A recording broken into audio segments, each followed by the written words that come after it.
Headlines today was the first to tell you about the suspected Indian Mujahideen link, and now we're the first to bring you the faces of the two key suspects, Tabriz, and of a new emerging player, Ahmed, from the Indian Mujahideen, who are suspected to have played a key role in yesterday's blast in Hyderabad. According to sources, the intelligence agencies have identified the core group of the Indian Mujahideen, who are prime suspects in this case. The core group consists of Yasin Bhatkal, Tabriz and Ahmed. Yasin Bhatkal was earlier operating as Shahrukh and later as Imran. He was providing explosives, and it was he who activated the Darbhanga module of the Indian Mujahideen. Tabriz is wanted in the Jhaveri Bazaar blast and is a key player. He is from Azamgarh. A new player has also emerged who has been identified as Waqas alias Ahmed, who has links directly with Pakistan. Asad is also one of the core members of the Bhatkal module. He's been involved in every single Indian Mujahideen attack so far.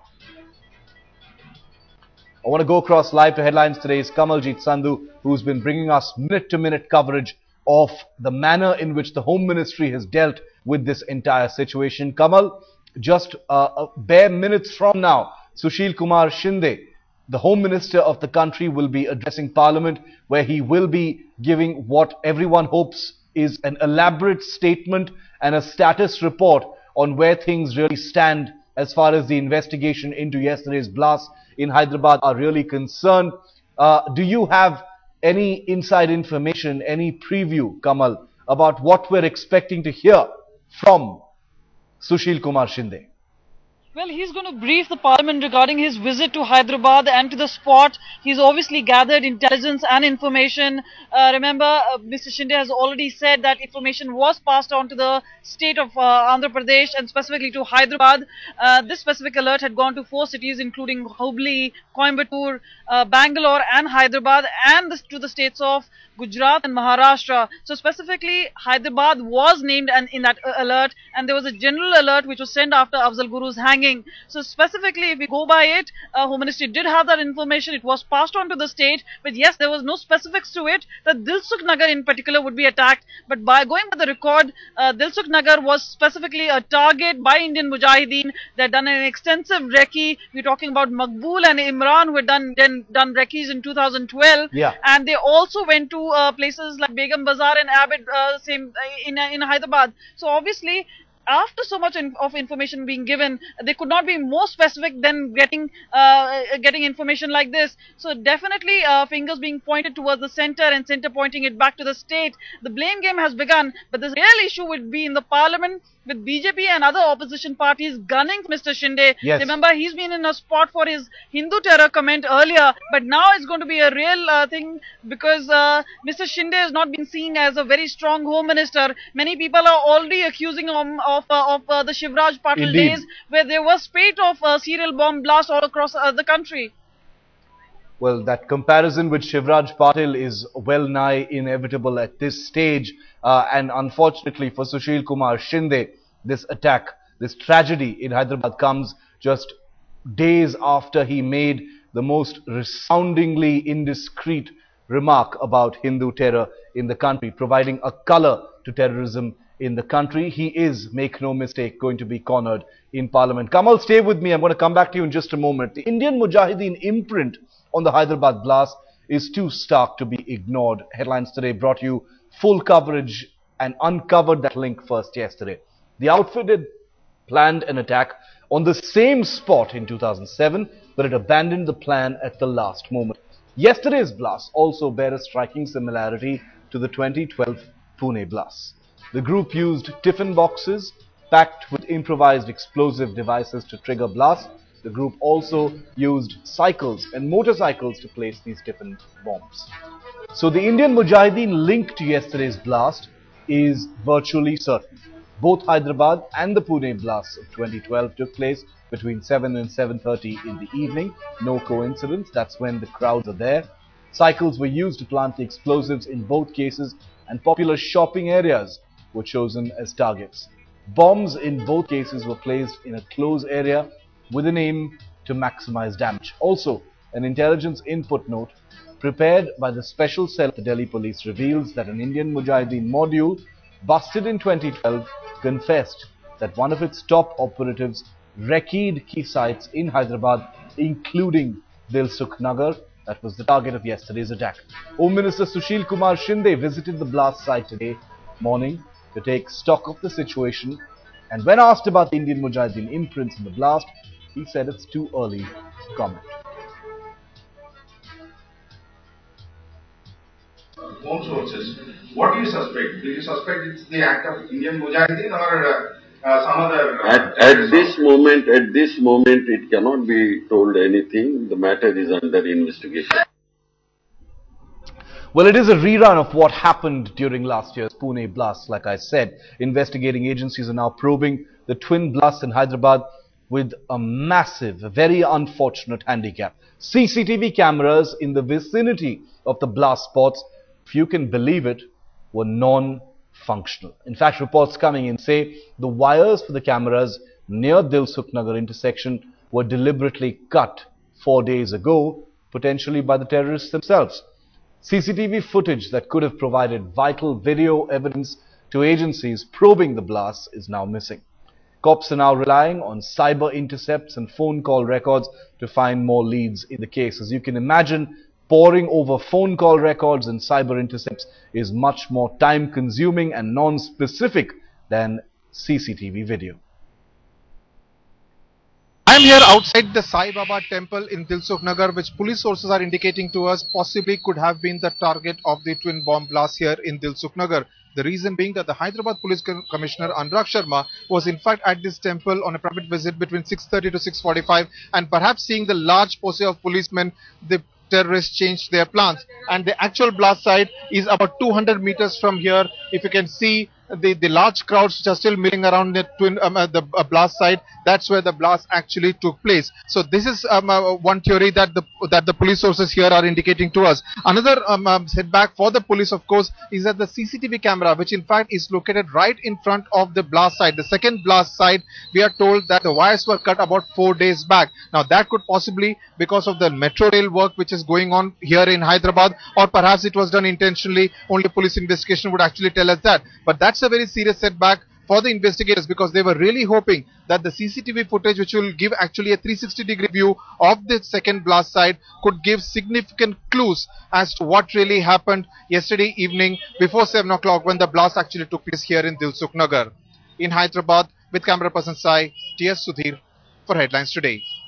So even as the probe into Thursday's twin blast in Hyderabad continues, here are the fresh leads that investigators are currently picking up on. According to sources, investigators have found traces of ammonia, urea, petrol and an improvised explosive device from the blast site. The Pune module of the Indian Mujahideen has earlier used the same elements to carry out earlier blasts. Also, the Delhi police special team, during the interrogation of one of the Indian Mujahideen operatives, found out that the Indian Mujahideen had scouted Dilsukh Nagar in Hyderabad very recently. More and more inputs are now suggesting a possible Indian Mujahideen involvement in the Hyderabad blast. It's virtually certain now. According to city police, there is very little information that can be gleaned, like we said, from CCTV video, as the wires to the closed-circuit television cameras were cut deliberately 4 days ago in Dilsukh Nagar area. Disconnected CCTV cameras also raise questions about police preparedness and awareness. Kamaljeet Sandhu, our Home Ministry correspondent, is still with us. Kamal, just half an hour to go before Sushilkumar Shinde actually makes a statement in Parliament. Everyone hopes it is infested with detail about where things really stand at this time. But as we report this story now, Kamal, it's become virtually certain that the link with the Indian Mujahideen has been established, Kamal. Well, at this point of time, Ministry of Home Affairs is being very tight-lipped. In fact, they are saying that it's too early to name any group, even though they say and do agree that there are imprints of Indian Mujahideen, and specifically going by it to the Indian Mujahideen link in Pune, where the blast had taken place, and there seem to be a lot of similarities, including use of Stephen boxes. But they're saying that Hyderabad was a well-chosen target. It was very well planned.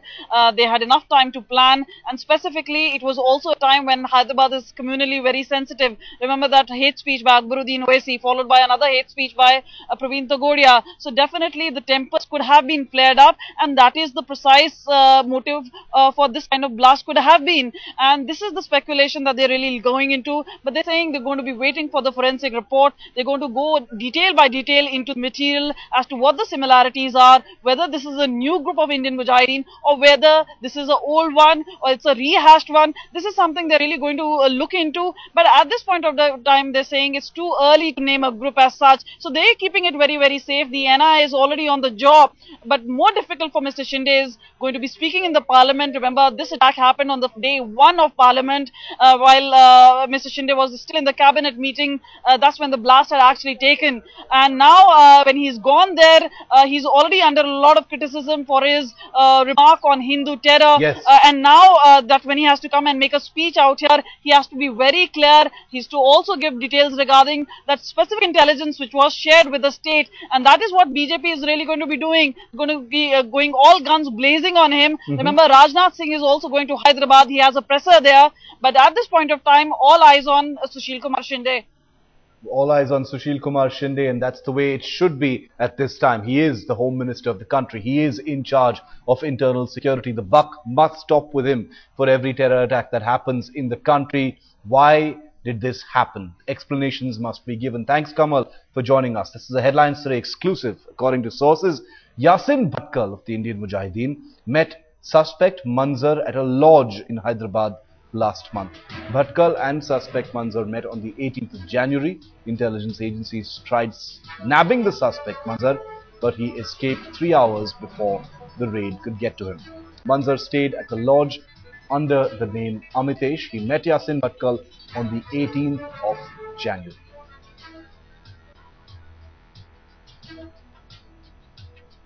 Maruk Inayat has sent us this ground report. She's been reporting from right there at the blast site to get us this view of where things stand at this moment. Even as the investigators are trying to piece together who are the people responsible behind the Hyderabad blast, the politics has started. Not just the politics, this is a lawyers group that has come right at the blast site to protest against the terror strike. Before this, we saw the Telugu Desam party, and before that, there was the BJP that came with their flags flying and their sloganeering high, making sure that they, at this point, are politicizing, something that these groups are best at doing. But what is really shocking is the lack of policing in this area that has made sure that there are hundreds of onlookers, bystanders who are coming around and getting too close to the blast site. Now, we're about a few meters away from the blast site where the National Investigation Agency team is still there. They've been collecting forensic evidence. They've been surrounded by a tier of police security, and it has been cordoned off by a cordon of tape, or police tape rather, but that hasn't stopped people, ordinary average onlookers, moving around and trying to spoil the crime scene, as it's called. This is the site of the second blast, and constant interruptions in the policing and the methodology that has been following is clearly, or should rather, be stopped immediately.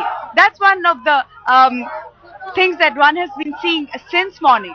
In the meantime, crucial evidence that is coming out is about CCTV footage, which hasn't been confirmed at this point. If you can see around me, right at the back is where the CCTV cameras are supposed to be, the ones that is believed to have not been functioning for the past 4 days. There are reports that its wires were cut up, perhaps part of the sinister plot to cause this terror strike, but one still doesn't have a confirmation on that. Through the course of the day, investigations have been going on, the proof has been collected, and in the next couple of days we should have a better idea of who and how this entire terror strike was planned. With camera person Sachin Sawant in Hyderabad, this is Maruk Inayat for Headlines Today.